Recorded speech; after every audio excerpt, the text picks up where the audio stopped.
out future lockdowns? Well, the national plan talks about targeted lockdowns in a particular community if there was a low vaccination rate. I can't see an example of that would be relevant given how many people we've got vaccinated. The national plan speaks about that.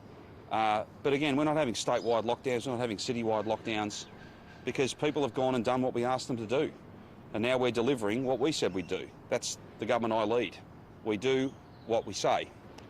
And we said we'd open the place up if people got vaccinated, and that's what today's all about. And then we'll go further at 80 and even further at 90. And I don't think we'll stop at 90. I think it'll finish up above 90%. And we're talking with Dom last night.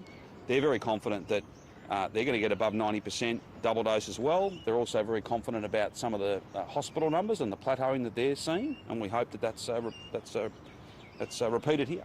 What's your message Sorry, Nick and then Richard. Initially, international flights are for Australians. Yes. The Prime Minister said today he was confident we could start talking about tourists coming in by the end of the year. Do you share that confidence? Well, firstly, I try to sort of stay in my lane. It's not my job to issue visas, so don't misinterpret. I'm not telling him what to do or anything, but you've asked me a question, am I optimistic about that? Yes, I am. But what I'm keen to see is double vax people coming here. Like unvaccinated people coming here is really, really challenging, and that's why we've got a cap at 250 per week. They'll be in the main Aussies, so either Australian citizens or Australian permanent residents, who are coming back and have, by choice, have decided not to get the jab.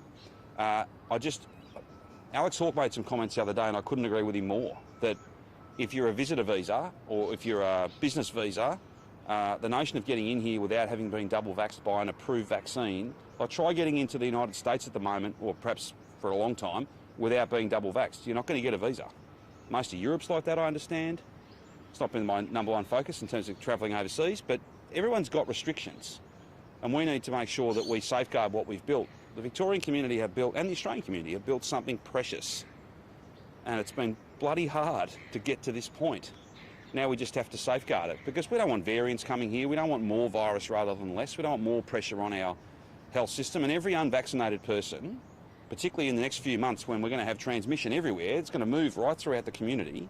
Every unvaccinated person is an extraordinary risk to our health system, and it's an avoidable admission to our health system, and it's potentially taking the ICU bed of a stroke patient or a heart attack patient or a motor vehicle accident patient. That's why it's so important, for all these reasons and so many more. Please get vaccinated. Do what 5.1 million of your fellow Victorians have already done. Go and get your first dose and then follow it up with a second dose. I want tourists back here as quickly as we can, as safely as we can. And the no quarantine for double dose with some testing, that's a really important step towards that.